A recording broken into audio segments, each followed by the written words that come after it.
अस्सलामु अलैकुम व रहमतुल्लाहि व बरकातुहू to all my lovely children. कैसे हैं आप सब? उम्मीद कर रही हूँ आप लोग खैर आफियत से होंगे। अल्हम्दुलिल्लाह मैं भी पहले से बेहतर हूँ, एकदम रिकवर नहीं हुई हूँ, लेकिन अल्हम्दुलिल्लाह लास्ट क्लास के कंपैरिजन में आई एम फाइन नाउ। आप लोग की दुआओं से, अल्लाह की रहमत से I am better today. Okay, I am fine बेटा, अल्हम्दुलिल्लाह। आप लोग भी खैरियत से हैं? मैं उम्मीद कर रही हूँ आप लोग सब ठीक होंगे। चलिए तो आज की क्लास स्टार्ट करते हैं। रेडी हैं आज न्यू इमाम के बारे में पढ़ने के लिए, न्यू स्कॉलर के बारे में पढ़ने के लिए? एक्साइटेड और not excited? You must be excited. ऐसा होना नहीं चाहिए कि कोई एक्साइटेड नहीं है। अभी तो हमें 6 और पढ़ने हैं। सबसे पहले कैमरा ऑन करिए सभी बच्चे, switch on the camera. Camera off करके फिर ट्रीट चलती है ना पीछे साथ साथ में लेक्चर के साथ, या फिर बातें होती हैं? चलिए कैमरास ऑन करिए सभी बच्चे बेटा। माइक्स आपके ऑलरेडी म्यूट हैं अभी। Everybody switch on the camera. Okay, लारे, परवीन, अलीशा, महमूद, आफिया, कैमरास ऑफ हैं। मैं फिर आपका नेम अनाउंस करूंगी बेटा क्लास में। यस, कैमरास ऑन करिए बेटा एवरीबडी।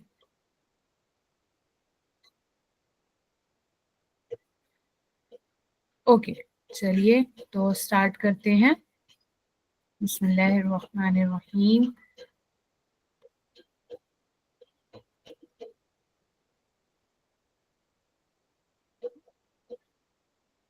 आज के हमारे जो स्कॉलर हैं वो हैं 9th स्कॉलर हम पढ़ने जा रहे हैं आज, एंड हिज नेम इज इमाम अबू दाऊद रहमतुल्लाह अलैह। नोट डाउन करिए name of today's scholar of Islam, इमाम अबू दाऊद रहमतुल्लाह अलैह। सभी बच्चे नोट डाउन करिए नेम ऑफ टुडेज स्कॉलर, इमाम अबू दाऊद रहमतुल्लाह अलैह।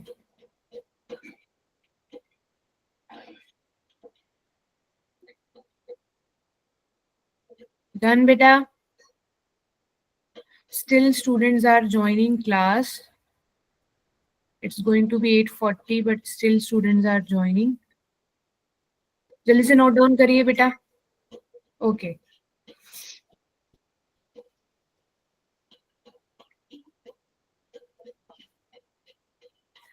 यस, तो अगेन हम थोड़ा सा इनके बारे में ब्रीफ इंट्रोडक्शन पढ़ेंगे, इनकी बायोग्राफी पढ़ेंगे, उसके बाद हम इंसिडेंट्स डिस्कस करेंगे जैसे कि हम हर क्लास में पढ़ते हैं। ओके बेटा, if you do not have power at your home you can disconnect any time. चलिए, so yes, Imam Abu Dawood rahmatullah alayh was born in Sistan, Iran. Sistan is the area located in Iran. Okay, Sistan. Imam Abu Dawood was born in Sistan, Iran. Iran का map मैं आपको पहले ही दिखा चुकी हूँ, आज मैंने कोई मैप नहीं लगाया है, तो आप ये खुद फाइंड आउट करेंगे। आज आपका होमवर्क है, आपको ईरान के मैप में सिस्तान फाइंड आउट करना है। ओके, तो Imam Abu Dawood was born in Sistan, Iran. At a very early age, Abu Dawood collected lots of hadith in a short time. जैसे बाकी इमाम्स ने अपनी जो हदीस कलेक्ट करने की, हदीस जमा करने की जो तैयारी थी और जद्दोजहद थी वो अपनी छोटी उम्र में ही शुरू कर दी थी, उसी तरह इमाम अबू दाऊद भी उन्हीं इमाम्स की तरह ही है कि उन्होंने बहुत कम उम्र में ही इल्म हदीस हासिल करने का जो उनके अंदर जज्बा था वो आ चुका था कम उम्र में ही। तो उन्होंने बहुत कम उम्र में ही, बहुत कम समय में ही बहुत सारी जो हदीस हैं वो कलेक्ट कर ली थी। At a very early age Abu Dawood collected lots of हदीस इन अ शॉर्ट टाइम। छोटी उम्र में और कम समय में उन्होंने बहुत सारी हदीसों को इकट्ठा कर लिया था। He traveled to Baghdad when he was only 18 to collect हदीस। जब वो सिर्फ 18 साल के थे तो वो कहाँ गए थे? बगदाद का सफर किया उन्होंने। किस लिए? सबका एक ही मकसद है कि हदीस को जमा करने के लिए, हदीस को सीखने के लिए। जब वो 18 साल के थे तो उन्होंने बगदाद का सफर किया। He travel to Baghdad when he was only 18 to collect हदीस। जब वो 18 साल के थे तो उन्होंने बगदाद का सफर किया हदीस को जमा करने के लिए। He has written his book of हदीस as-सुनन। सुना सुना तो नहीं लग रहा है ये नाम इस बुक का? सबके रिएक्शन आने लग गए, अरे ये तो हमने लास्ट टाइम भी सुना था, ये बुक और ये इनकी दोनों की बुक सेम कैसे हो गई? Yes, he has written his book of हदीस as-सुनन। यस, जो हमने लास्ट इमाम पढ़े थे, इमाम नसई रहमतुल्लाह अलैह, उनकी बुक का नेम भी मैंने आपको बताया था as-सुनन है। असल में बेटा ये जो सुनन है, सुनन का मतलब होता है कि नबी करीम की सुन्नतें जिस बुक में लिखी हो उसको बोलते हैं सुनन। तो सबने तो वही लिखी है ना, सबका जो मकसद है, सबका जो एम है वो क्या है? नबी करीम सल्लल्लाहु अलैहि वसल्लम की हदीसों को लिखना।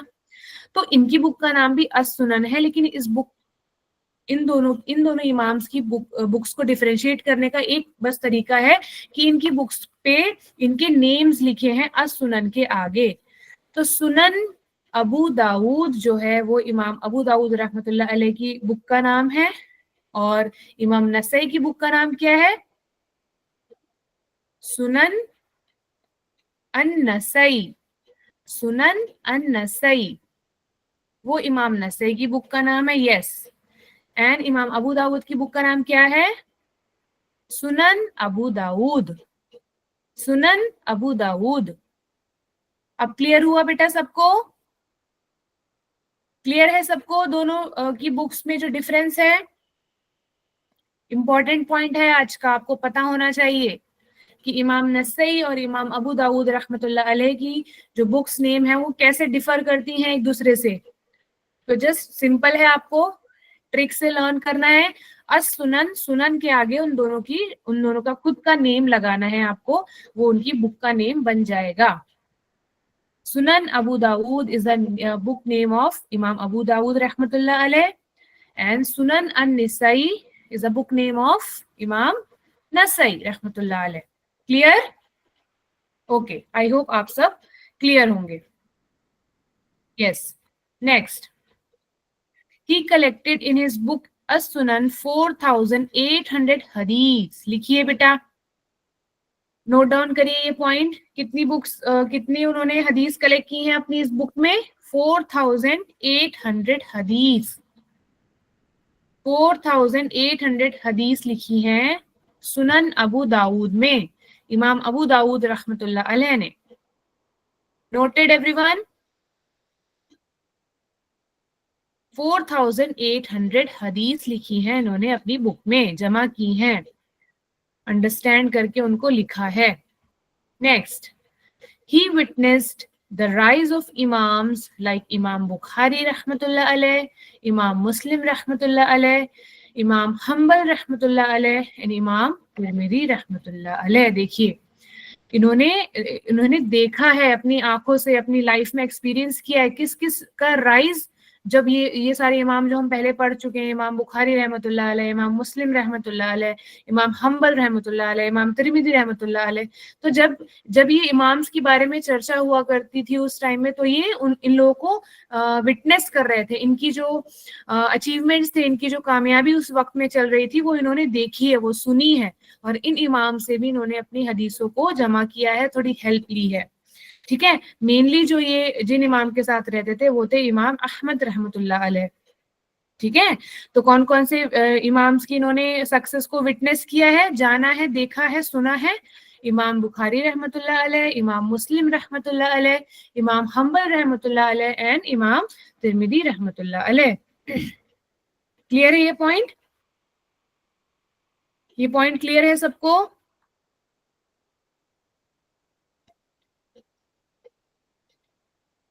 Yes, next, he accompanied Imam Ahmad rahmatullah alayh for a very long time।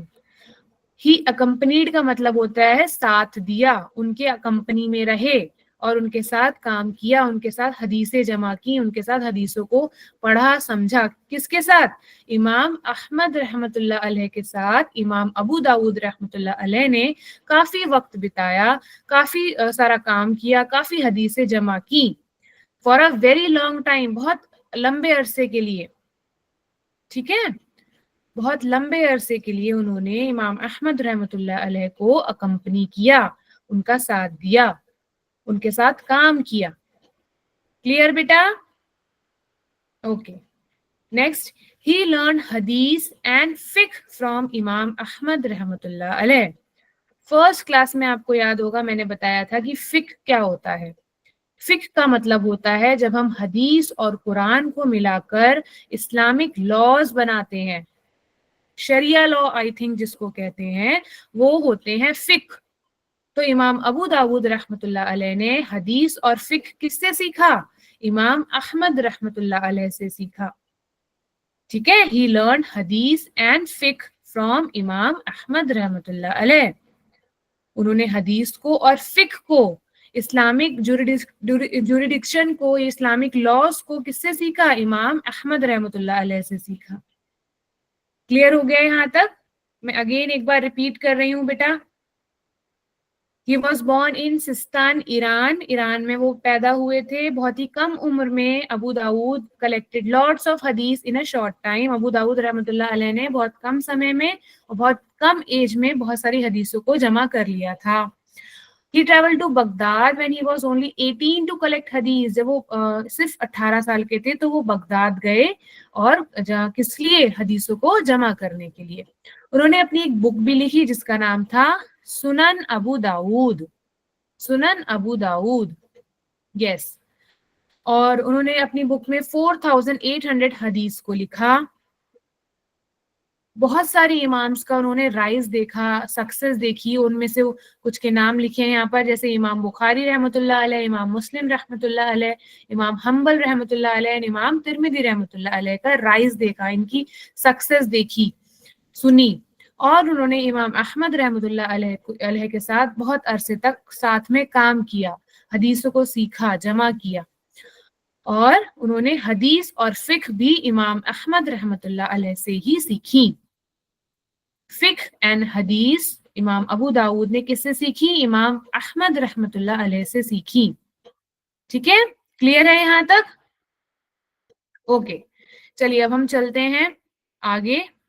Yes, अब आता है हमारा स्टोरी टाइम, जिसमें हम उनकी स्टोरीज, उनके इंसिडेंट्स लाइफ के डिस्कस करेंगे और अपनी लाइफ में उनको इनकलकेट करने की कोशिश करेंगे और जानेंगे कि कैसे वो अपनी लाइफ को स्पेंड किया करते थे। Okay, now the point you are seeing on the screen is piousness. Everybody look at the screen. सबके कैमरास ऑन होने चाहिए. And everybody look at the screen. Piousness. Piousness का क्या मतलब होता है? बोलते ना, आपने एक वर्ड सुना होगा righteous, नेक, है ना? तो उसी का मतलब होता है piousness. उसी का सिनोनिम है ये. उसमें क्या लिखा है? Always do good deeds, for no deed is big or small. Every act count before Allah subhanahu wa ta'ala. ठीक है, तो हमें नेकी करना कभी भी छोड़ना नहीं चाहिए। अगर आपको छोटी सी भी नेकी करने का मौका मिले तो आपको वो नेकी करनी है।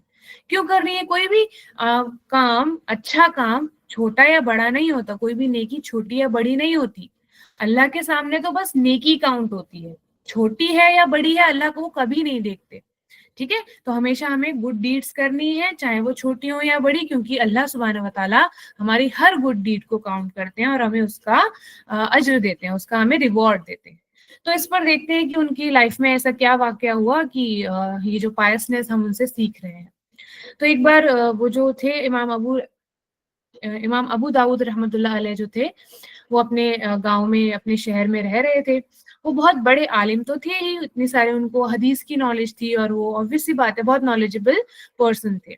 और लोग दूर दूर से उनसे इल्म सीखने आते थे, उनसे टीचिंग्स लेने आते थे, उनसे पढ़ने आते थे। और जो चीज उनके सबसे खास बनाती थी, उनको सबसे स्पेशल जो चीज उनकी बनाती थी, वो थी उनका मेहरबान दिल। उनका जो दिल था वो बड़ा ही काम था, काइंड दिल के थे, वो मेहरबान दिल के थे, नर्म दिल के थे। एक दिन दोपहर के वक्त जब इमाम अबू दाऊद बाजार से गुजर रहे थे, तो उन्होंने देखा कि एक बूढ़ा आदमी भारी सामान उठाकर चल रहा था। उन्होंने देखा कि कोई कोई ओल्ड अंकल हैं, वो जो है सामान उठाकर वो चल रहे हैं, बहुत हैवी सामान उठाकर। बेचारे बहुत थक चुके थे, उनका चेहरा जो था वो मतलब पसीने से एकदम अजीब सा हो गया था, लाल हो गया था, और वो कांप रहे थे क्योंकि वो बहुत बूढ़े थे। जब ये इमाम अबू दाऊद रहमतुल्लाह अलैह ने देखा तो वो फौरन आगे बढ़े, उन अंकल के पास गए। उन अंकल से उन्होंने कहा कि क्या मैं आपकी मदद कर दूं? तो उन बूढ़े अंकल ने कहा कि बड़ी हैरानी से उनकी तरफ देखा और कहा कि अरे बेटा, तुम तो इतने बड़े आलिम हो और इतनी नॉलेज है तुम्हें, तुम ये सब करने की क्या जरूरत है? तुम इतना भारी सामान क्यों उठाओगे? तुम मेरी मदद क्यों करोगे? तुम रहने दो। लेकिन इमाम अबू दाऊद मुस्कुराए और उन्होंने प्यार भरी आवाज में बोला कि अच्छे काम बड़े या छोटे नहीं होते, हर नेक अमल का अल्लाह के यहाँ अज्र मिलता है। देखिए, उन्होंने उस बात पे क्या बोला कि अच्छा काम जो है वो छोटा या बड़ा नहीं होता, हर नेक काम का, हर एक गुड डीड का अल्लाह सुब्हानहू व तआला आपको रिवॉर्ड देते हैं, अज्र मिलता है अल्लाह के घर में, कुछ भी आप अच्छा काम करें। तो उन्होंने उस बूढ़े आदमी का भारी सामान उठाया और उनके साथ सॉरी और उनके साथ चल दिए उनका सामान उनके घर तक देने के लिए। जब वो बूढ़े आदमी के घर पहुंचे तो उन बूढ़े अंकल जो थे वो बहुत ही ओवरवेल्म हो गए और उन्हें ये लगने लगा, उनके फीलिंग होने लगी कि इतने बड़े आलिम होकर, इतनी बड़ी शख्सियत होकर इन्होंने मेरी इतनी मदद की, और मतलब मैं तुम्हें कैसे इसको शुक्रिया करूं, मुझे समझ नहीं आ रहा। तो उनकी आंखों में ये चीज देखकर आंसू आ गए। वो कह रहे कि बेटा, तुम एक इल्मी शख्स हो, मतलब नॉलेजेबल पर्सन हो, फिर भी तुमने मेरी मदद की। अल्लाह तुम्हें बेहिसाब अजर दे। एक्सक्यूज मी बेटा, give me some time.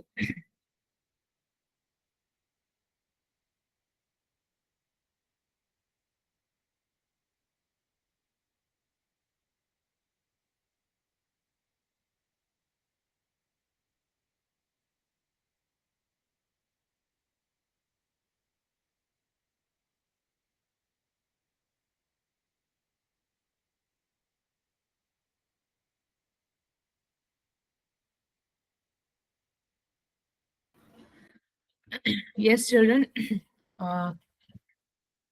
Sorry from my side. Old हुआ है तो थोड़ा सा सोर थ्रोट है, इस वजह से ऐसा हो रहा है। हो सकता है बीच बीच में ऐसा हो, तो आप लोग माइंड नहीं करिएगा। आई होप आप में से कोई भी माइंड नहीं करेगा, आई नो दैट। सो जब इमाम अबू दाऊद उनके साथ उनके घर तक पहुंचे तो उन्होंने कहा कि उन बूढ़े शख्स के आंखों में जो था वो आंसू आ गए, और उन्होंने बोला कि बेटा, तुम तो एक इल्मी शख्स हो, फिर भी तुमने मेरी मदद की, अल्लाह तुम्हें बेहिसाब अजर दे। देखिए, उन बूढ़े शख्स ने, उन ओल्ड अंकल ने उनको कितनी दुआ दी। इमाम अबू दाऊद जो थे वो उन्होंने उनको प्यार से जवाब दिया कि अल्लाह हमें हर दिन नेक काम करने का मौका देता है, छोटी सी मदद हो या बड़ी, है ना? छोटी मदद भी हो सकती है और बड़ी मदद भी हो सकती है, हमें हर अच्छा काम करने का मौका नहीं खोना चाहिए। देखिए, इससे हमें वो क्या बता रहे हैं कि हमें नेक काम करने के जो ऑप्शंस हैं, जो सिचुएशंस हैं, अल्लाह हमें कई बार देता है, मगर आप खुद सोचिए कि आप वो हर जो पॉइंट है वो आप हमेशा ग्रैब करते हैं नेक काम करने का, या इग्नोर कर देते हैं। अल्लाह हमें हर दिन नेक काम करने का मौका देता है, छोटी सी मदद भी बहुत बड़ी हो सकती है, हमें हर अच्छा काम करने का मौका नहीं खोना चाहिए। उन्होंने ये जवाब दिया उन बूढ़े अंकल को। बूढ़े आदमी ने उनके लिए दुआ की और इमाम अबू दाऊद मुस्कुराते हुए वापस चल दिए, दिल में सुकून लेकर, क्योंकि उन्होंने सिर्फ एक इंसान की नहीं बल्कि अल्लाह की खुशी भी हासिल की थी। ठीक है, तो हमें क्या सीखने को मिल रहा है इस स्टोरी से, इस इंसिडेंट से, कि कोई भी नेक काम छोटा या बड़ा नहीं होता, आपको बस नेकी करनी है। ये नहीं कि अरे ये तो छोटा सा काम है, ये मैं क्या ही करूं, कोई बड़ा काम दिखेगा तो मैं करूंगा या तो मैं करूंगी। हर अच्छा अमाल जरूरी होता है, लोगों की मदद करना चाहिए, क्योंकि अल्लाह अल्लाह जो है जब हम हेल्प करते हैं किसी की तो उससे वो राजी होते हैं। ठीक है, तो जब भी किसी की मदद करने का मौका मिले, इमाम अबू दाऊद की तरह फौरन मदद करनी है। क्लियर हुआ? ये स्टोरी क्लियर हुई सबको बेटा? नेकी करनी कभी नहीं छोड़नी है, चाहे वो छोटी हो या फिर बड़ी। इसलिए स्क्रीन पर जो लिखा है वो इसका मतलब यही है कि always do good deeds, for no deed is big और स्मॉल। कोई भी नेकी छोटी या बड़ी नहीं होती, क्योंकि अल्लाह सुब्हानहू व तआला के सामने हर नेकी काउंट होती है।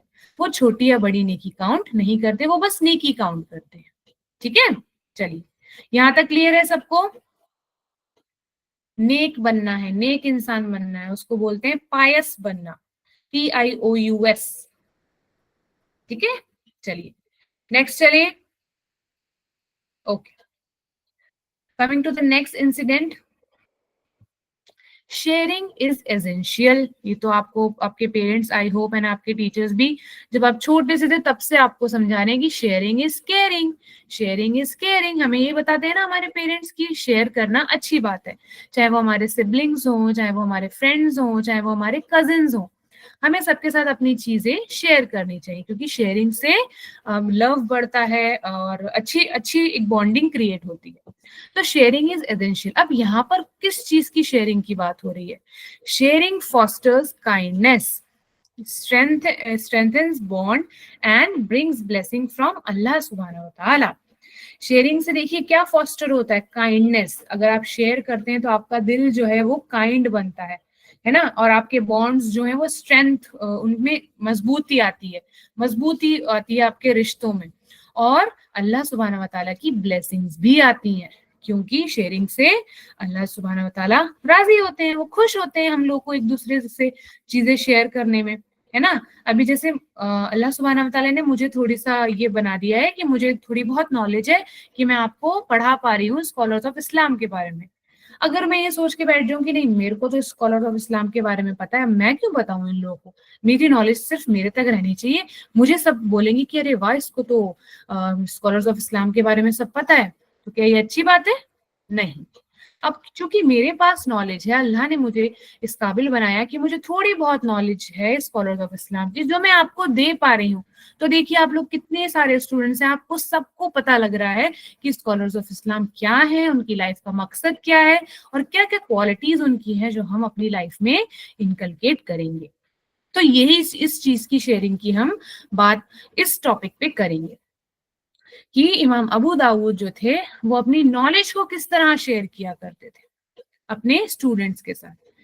ठीक है, तो देखते हैं इस पे क्या इंसिडेंट हुआ था। देखिए, एक दिन जो शहर में एक समझदार, और आपको पता ही ये बहुत समझदार थे इमाम अबू दाऊद, और बहुत नेक भी थे। अभी हमने उनकी क्वालिटी पढ़ी कि वो बहुत नेक थे, बहुत पायस थे और समझदार थे।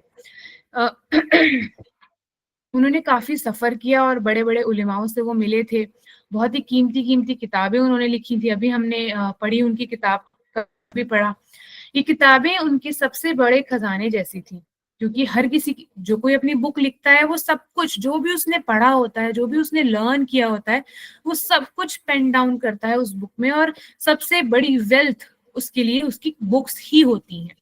तो इमाम अबू दाऊद के लिए भी सबसे बड़ा खजाना क्या था? उनकी लिखी हुई कीमती किताबें, उनकी इकट्ठा की हुई कीमती किताबें। किताबें उनका सबसे बड़ा खजाना था। क्योंकि उसमें उन्होंने क्या लिखा हुआ था? हदीसे नबवी लिखा हुआ था। अपने नबी करीम सल्लल्लाहु अलैहि वसल्लम की हदीस लिखी हुई थी। इमाम अबू दाऊद अपनी किताबों से बहुत मोहब्बत किया करते थे। उन्होंने इतनी मेहनत और मुशक्कत से इकट्ठा की थी। उसमें जो हर हदीस थी, हर लफ्ज उन्होंने लिखा हुआ था, उसमें बहुत मेहनत लगी थी उनकी, बहुत मेहनत, बहुत ही जद्दोजहद। इतने दूर दूर का ट्रैवल, इतने लोगों से मिलना, फिर उनको जमा करना, याद करना, और फिर उनको लिखना। तो क्यों ना वो क्योंकि वो इसीलिए उनकी बुक जो थी वो बहुत उनके लिए कीमती थी। एक दिन जब इमाम अबू दाऊद अपने स्टूडेंट्स के साथ बैठे थे और उनको पढ़ा रहे थे, उनको तालीम दे रहे थे, तो एक छोटा सा स्टूडेंट उनकी किताबों से भरी हुई अलमारी को जो था वो देख रहा था। उनकी एक अलमीरा थी जिसमें उनकी सारी बुक्स रखी रहती थी। तो वो जो बच्चा था वो उस अलमीरा को देख रहा था। उसने उस अलमीरा को देखते देखते इमाम अबू दाऊद से पूछा कि उस्ताद, ये किताबें तो बहुत कीमती हैं, क्या आप हमें इन्हें पढ़ने देंगे? उसने ही पूछा। हाँ, तो इमाम अबू दाऊद रहमतुल्लाह अलैह ने मुस्कुराकर जवाब दिया कि बेटा अगर उन्होंने एक एग्जाम्पल दिया कि अगर एक दिया, यानी एक दिया आपने देखा होगा ना दिवाली पे जो दिए जलते हैं, अगर एक दिया दिए से रोशनी ली जाए, एक दिया दूसरे दिए से रोशनी ले, एक दिए को हम दूसरे दिए से जलाएं, तो क्या पहले वाले दिए की रोशनी कम हो जाती है? तो उसने कहा नहीं उस्ताद, ऐसा तो नहीं होता, दोनों दिए जलते रहते हैं। तो इमाम अबू दाऊद ने कहा बिल्कुल सही, इल्म यानी नॉलेज, नॉलेज भी एक दिए की तरह है, दिए की रोशनी की तरह है। जब हम उसे दूसरों से शेयर करते हैं तो ये कम नहीं होती बल्कि और बढ़ती है। ठीक है, तो इसलिए क्या उन्होंने बताया कि नॉलेज किस तरह है, जो दिए दिए की रोशनी की तरह है। जब आप एक दिए को दूसरे दिए से जलाते हैं तो क्या पहला वाला दिया कम हो जाता है, उसकी रोशनी कम हो जाती है? नो, उसकी रोशनी वैसी ही रहती है। इसी तरह नॉलेज की भी है, अगर आपको नॉलेज है, अगर आप दूसरों में शेयर करेंगे तो वो नॉलेज और इंक्रीज होगी, वो नॉलेज कभी बढ़ेगी नहीं। ठीक है, तो फिर इमाम अबू दाऊद खड़े हो गए, अलमीरा से किताबें उठाई और अपने शागिर्दों को दे दी। वो उठे और सारी जो अच्छी अच्छी बुक्स थी उन्होंने वो निकाल कर अपने स्टूडेंट्स को दे दी। सब बड़े खुश हो गए कि हमें तो हमारे टीचर की बुक्स मिल गई, अब हम इनसे डायरेक्टली पढ़ेंगे। वो सब ध्यान से किताबों को लेने लगे ताकि अच्छे से पढ़ सकें और औरों को भी सिखा सकें। उस दिन के बाद इमाम अबू दाऊद के शागिर्द उनको इल्म को दूसरों तक पहुंचाने लगे। धीरे धीरे उनकी तालीम पूरी दुनिया में फैल गई और हर कोई उनसे फायदा उठाने लगा। अब देखिए, इल्म जो है वो नॉलेज जो है शेयर करने से बढ़ता है। जैसे एक दिया दूसरे दिए को जलाते ही बिना अपनी रोशनी खोए उसकी रोशनी बढ़ाता है। ठीक है, तो जो भी अच्छा सीखो उसे दूसरों के साथ जरूर शेयर करो, क्योंकि इल्म एक ऐसा तोहफा है जो कभी खत्म नहीं होता। नॉलेज कैसे, नॉलेज एक ऐसा गिफ्ट है आपकी लाइफ में जो कभी खत्म नहीं होगा। अगर नॉलेज, जितना आप नॉलेज दूसरों को बताओगे, शेयर करोगे, उतनी आपकी खुद की नॉलेज बढ़ेगी और दूसरों की भी नॉलेज बढ़ेगी। तो वो एक ऐसा तोहफा है जो कभी खत्म नहीं होगा। ठीक है, तो इसलिए हमेशा हमें इल्म को शेयर करना चाहिए। ठीक है, अब एक एक सेकेंड, यहां तक सबको क्लियर है? ये इंसिडेंट सबको क्लियर है? Okay, and let me see who is this student who is sending random messages in the comment box. Safi ma'am, please see.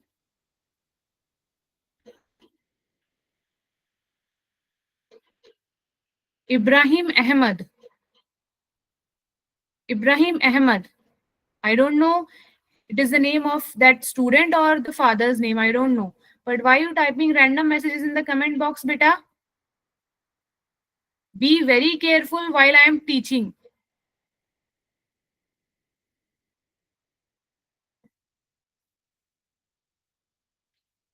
Stop typing anything on the in the comment section. Everybody, nobody will type anything in the comment box. Camera on करिए सभी बच्चे। सबकी report मैं individually सबके parents के पास भेजूंगी नहीं तो। Everybody switch on the camera, sit properly everybody. आप लोगों को मजाक लग रहा है? Is there any joke going on और I am doing any comedy बेटा?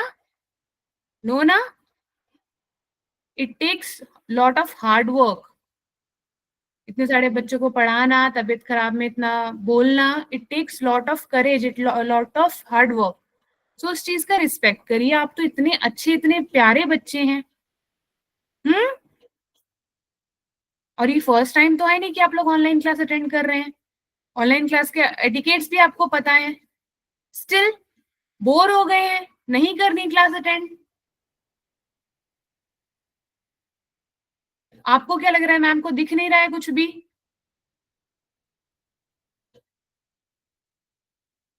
Be attentive in the class. जिस काम के लिए आप बैठे हैं आप उस काम को करिए, बेवजह की हरकतें ना करिए। आपको पता है अल्लाह सुब्हानहू व तआला सब देख रहे हैं, ठीक है, मुझे सॉरी बोलने से कुछ नहीं होगा। Be a good student, be a good son और daughter of your parent, be a good student of your teacher. Okay, चलिए, अब कोई ऐसी हरकत नहीं करेगा। Be very careful, be very attentive, listen to me carefully. Okay बेटा, now give me thumbs up. और बेवजह टाइपिंग नहीं करेंगे कमेंट में, सुनिए और इंपॉर्टेंट पॉइंट्स ध्यान से लिखिए बस।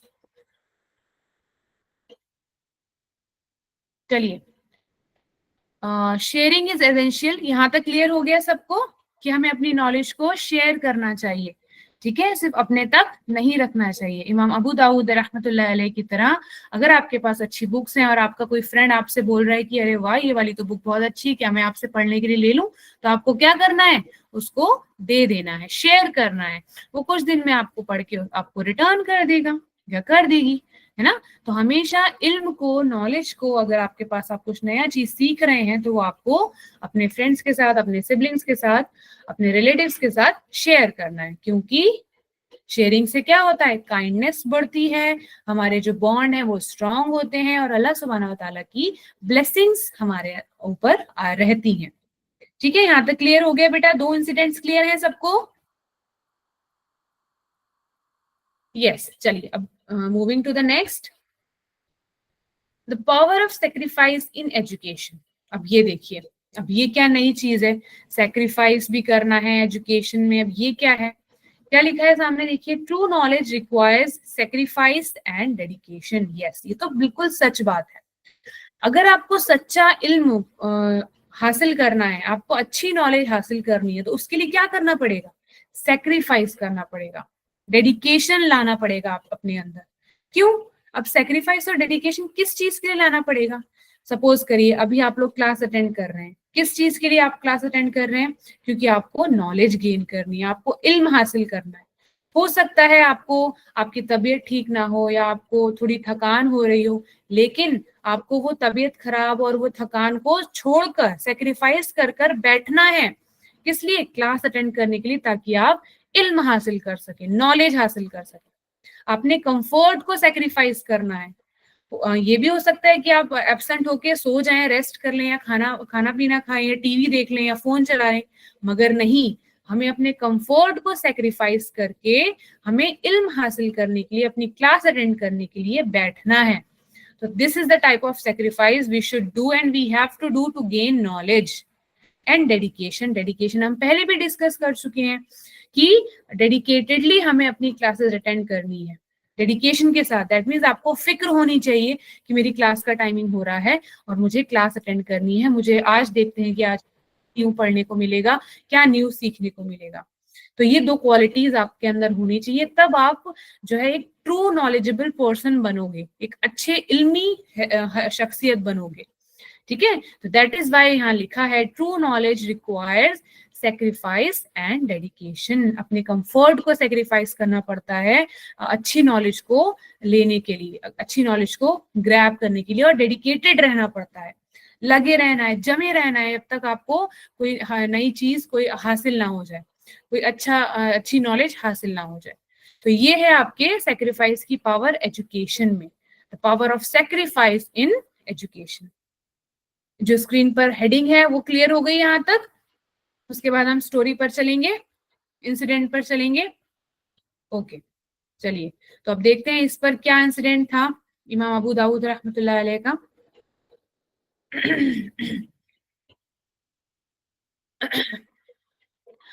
जैसे कि आप सबको अभी तक पता लग ही गया है कि इमाम अबू दाऊद रहमतुल्लाह अलैह जो थे वो अपने इल्म और हदीस से मोहब्बत के लिए मशहूर थे।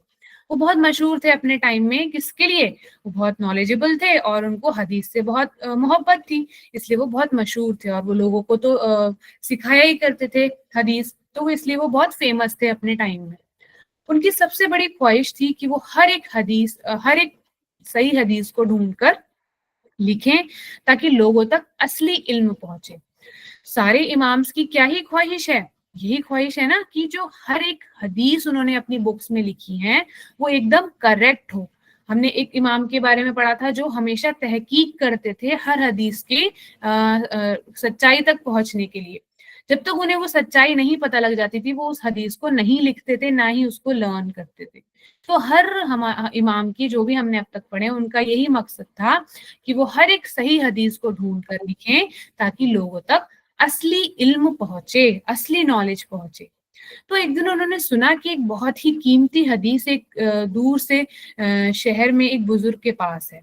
कीमती हदीस का मतलब बहुत ही पावरफुल, बहुत ही इंपॉर्टेंट हदीस, इसलिए उसको कीमती वर्ड बोला गया है। ठीक है, तो उन्होंने देखा कि उन्होंने सुना कि एक शहर में एक बुजुर्ग है, उनके पास एक बहुत कीमती हदीस है।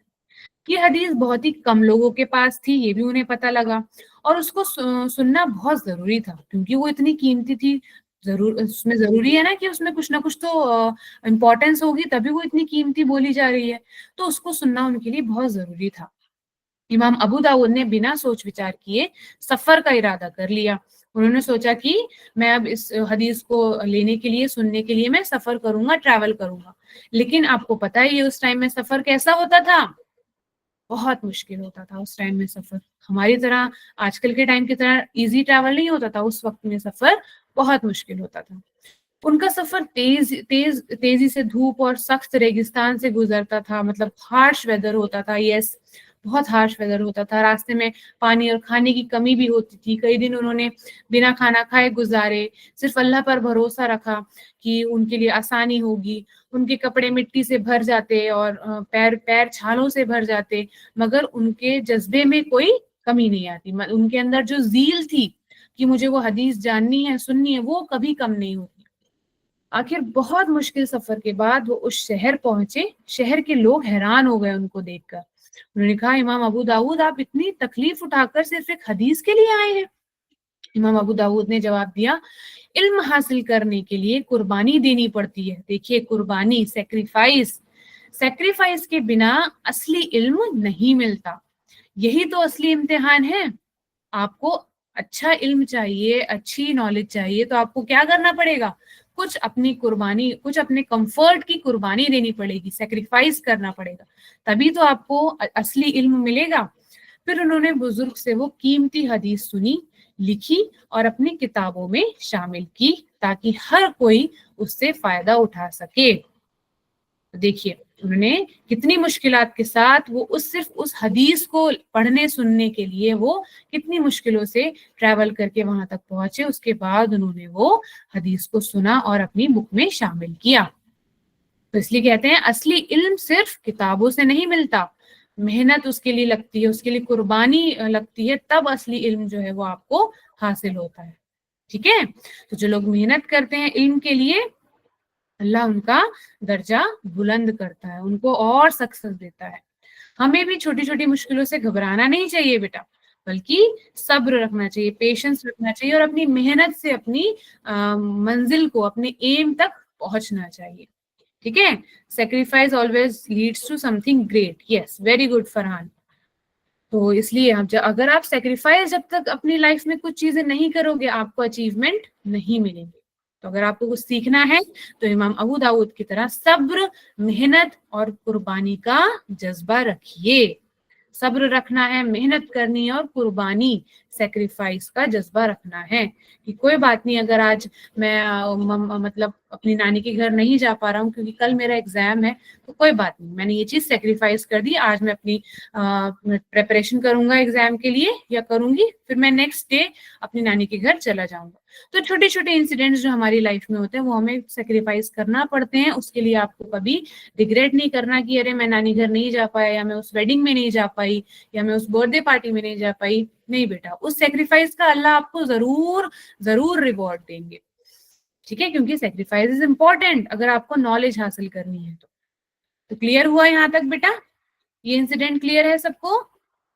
The power of sacrifice in education. Yes, true knowledge requires sacrifice and dedication. अगर आपको सच्चा इल्म हासिल करना है तो सेक्रीफाइस तो करना पड़ेगा, कुछ चीजों की कुर्बानी तो देनी पड़ेगी और डेडिकेशन अपने अंदर लाना पड़ेगा। ठीक है बेटा, आई होप आपको ये इंसिडेंट भी क्लियर होगा और आप कोशिश करेंगे कि अपनी लाइफ में भी ये चीज लेकर आए। तो आगे चलें। चलिए नेक्स्ट इंसिडेंट पर चलते हैं। आई होप ये लास्ट इंसिडेंट होगा। यस। तो नेक्स्ट है Imam Abu Dawood and the art of hospitality. अभी आर्ट ऑफ हॉस्पिटैलिटी क्या होता है? आई होप आप बहुत सारे बच्चों को मे भी पता हो कि हॉस्पिटैलिटी का मतलब क्या होता है, लेकिन मैं आपको बता देती हूँ कि हॉस्पिटैलिटी का मतलब होता है मेहमान नवाजी। किस कोई आपके घर आए तो उसकी अच्छे से मेहमान नवाजी करना, उसकी अच्छे से खातिरदारी करना। Yes, art of caring. Art of caring, उसकी मेहमान नवाजी किस तरह से करनी है, उसका ख्याल कैसे रखना है, उसको बोलते हैं हॉस्पिटैलिटी, अ गुड हॉस्पिटैलिटी।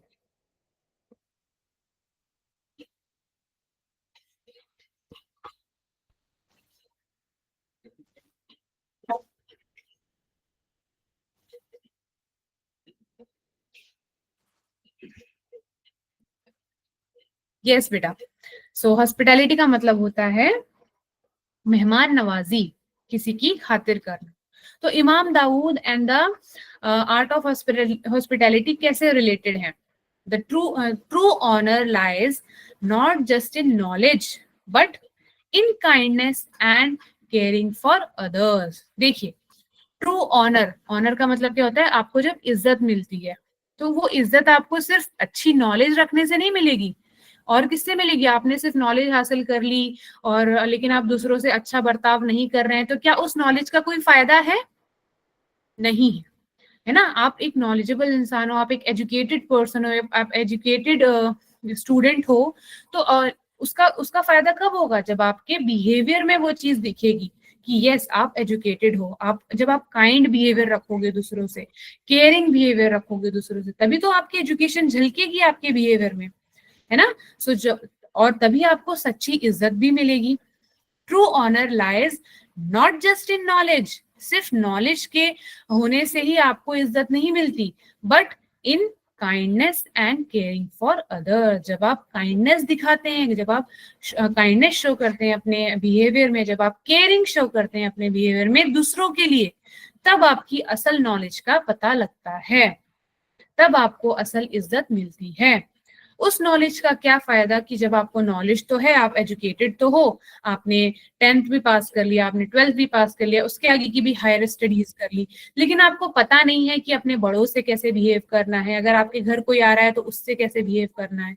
अगर आपको यही नहीं पता है तो आपकी इतनी सारी नॉलेज का क्या फायदा? है ना? तो ये चीज हम डिस्कस करेंगे। तो कैसे इमाम अबू दाऊद रहमतुल्लाह अलैह अपने जो मेहमान नवाजी है या वो खातिरदारी है वो लोगों की कैसे किया करते थे, और उस पर हम एक इंसिडेंट अभी डिस्कस करेंगे। तो यहाँ तक क्लियर है अभी सबको? ओके, ठीक है। Yes, behaviour is most important. चलिए मैं आपको सुनाती हूँ एक इंसिडेंट इमाम अबू दाऊद रहमतुल्लाह अलैह की जिंदगी का। एक दिन इमाम अबू दाऊद रहमतुल्लाह अलैह अपने घर में बैठे थे और वो किताबें पढ़ रहे थे। वो पहले के इमाम्स को हम लोग की तरह फोन चलाना और टीवी चलाना तो होता नहीं था। वो जस्ट क्या करते थे, वो अपना सारा टाइम अच्छे एक्टिविटीज में स्पेंड करते थे। तो वो अपने घर में बैठ के किताबें पढ़ रहे थे। उनका घर हमेशा इल्म और सुकून का मरकज बना रहता था। मतलब उनके घर में हमेशा नॉलेज और सुकून रहता था, क्योंकि हर कोई वहां पढ़ता लिखता रहता था, एक दूसरे से क्वेश्चन पूछता रहता था, इल्म हासिल करते रहते थे एक दूसरे से। लेकिन आज के मतलब जो उस दिन का जो वाकया मैं आपको जिस दिन का बताने चाह रही हूँ, उस दिन क्या था, कोई एकदम से आया और दरवाजे पर जोर जोर से खटखटाने लगा, नॉक करने लगा। तो उन्होंने प्यार से पूछा कि कौन है? तो उस बाहर से आवाज आई। इन्होंने दरवाजा खोला, इमाम अबू दाऊद ने दरवाजा खोला और देखा कि एक जो है थका मंदा मुसाफिर जो है वो सामने खड़ा हुआ है। कोई ट्रैवलर है, मुसाफिर है, वो उनके गेट के बाहर खड़ा हुआ है, वही नॉक कर रहा था। उसके कपड़े जो है वो बिल्कुल धूल से भरे हुए थे, चेहरा एकदम सूरज की गर्मी से जला हुआ था, ब्लैक ब्लैक हो गया था, और पैरों में मिट्टी लगी हुई थी। उनकी आंखों से साफ साफ दिख रहा था कि वो बहुत भूखा और प्यासा है, बहुत दूर से ट्रैवल से आया है। तो इमाम अबू दाऊद रहमतुल्लाह अलैह ने पूछा कि मतलब वो देखने लगी उसको। तो उस शख्स ने कहा कि माफ कीजिए, मैं एक मुसाफिर हूँ, बहुत दूर से आया हूँ और यहाँ कोई जानकार नहीं है। क्या मैं यहाँ रात गुजार सकता हूँ? क्या मैं आपके घर पे रात गुजार सकता हूँ? तो इमाम अबू दाऊद जो थे वो आपको पता ही है बिल्कुल नर्म दिल इंसान थे वो तो, उनका बहुत काइंड बिहेवियर रखते थे। तो उन्होंने बिना कुछ सोचे समझे मुस्कुराकर कहा, हाँ बिल्कुल भाई आइए, बिल्कुल ये भी आपका ही घर है और प्लीज अंदर आइए। उन्होंने उस शख्स को अपने घर के अंदर बुला लिया और घर के अंदर बुलाने के बाद उन्होंने अपनी ऑब्वियस सी बात है वाइफ से कहा कि उनके लिए थोड़ा खाना वाना बना दें, आपके घर भी कोई आएगा तो आपकी मम्मा यही करेंगी ना, उनके रेस्ट का इंतजाम करेंगी, उनके लिए कुछ अच्छा सा खाना वगैरह बनाएंगी, जो बेहतरीन खाना घर में है ले आइए। और ये मुसाफिर जो है बहुत थके हुए लग रहे हैं, उन्होंने अपनी वाइफ से कहा। फटाफट से उनकी जो वाइफ थी उन्होंने गरम गरम रोटियां और जो भी उनके घर में खाने का सामान मौजूद था वो उनके लिए ले आई। और इमाम अबू दाऊद जो थे वो खुद मुसाफिर के पास बैठे, उससे प्यार से खिलाया और ठंडा ठंडा पानी उनको सर्व किया, उनको अच्छे से खिलाया पिलाया। जैसे ही मुसाफिर ने पहला निवाला लिया उसकी आंखों में आंसू आ गए। क्यों आंखों में आंसू आ गए? वो कहने लगा कि मैं कितने दिनों से भूखा था, आप जैसे बुजुर्ग इतनी इज्जत और प्यार से खाना खिला रहे हैं, तो ये एक नया तजुर्बा है, ये तो मेरे लिए बहुत बड़ी बात है। क्योंकि इमाम अबू दाऊद के बारे में तो सभी लोग जानते थे, है ना। तो वो रोने लगा, उसकी आंखों में आंसू आ गए क्योंकि उसने इतने दिन से खाना नहीं खाया था, वो भूखा था और उन्होंने खुद उसके साथ बैठकर खाना खाया, उसको सर्व किया, तो वो उसकी आंखों में आंसू ही आ गए, वो ओवरवेल्म हो गया एकदम।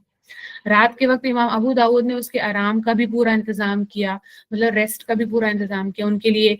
पहले के टाइम में बिछौना बोला जाता था, मतलब मैट्रेस दी उनको, उनको एक बेडशीट दी ओढ़ने के लिए रात में, ताकि वो सुकून से सो सके।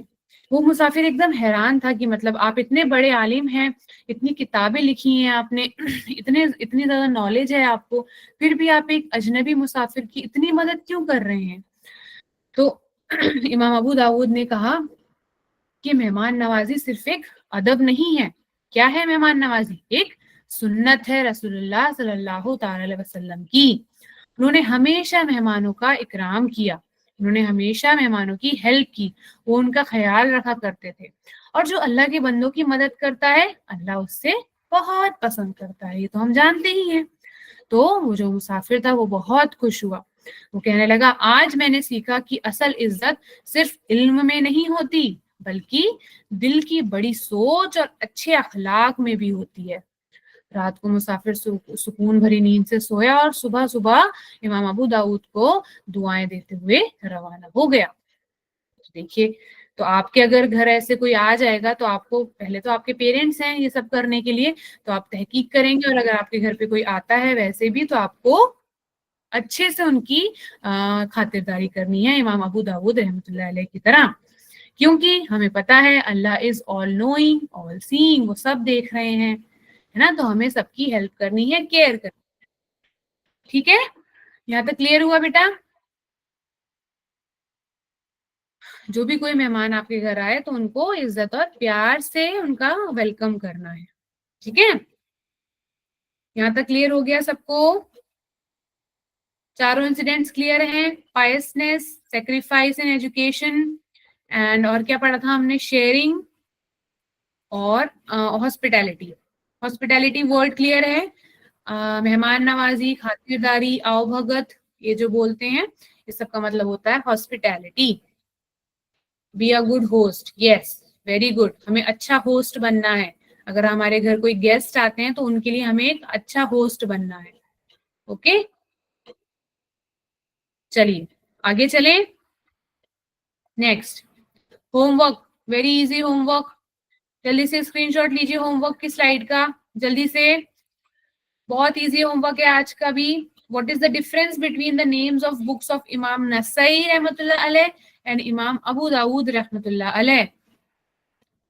दोनों का बुक नेम लिखना है। इमाम नसई की बुक का नेम लिखिए, इमाम अबू दाऊद रहमतुल्लाह अलैह की बुक का नेम लिखिए।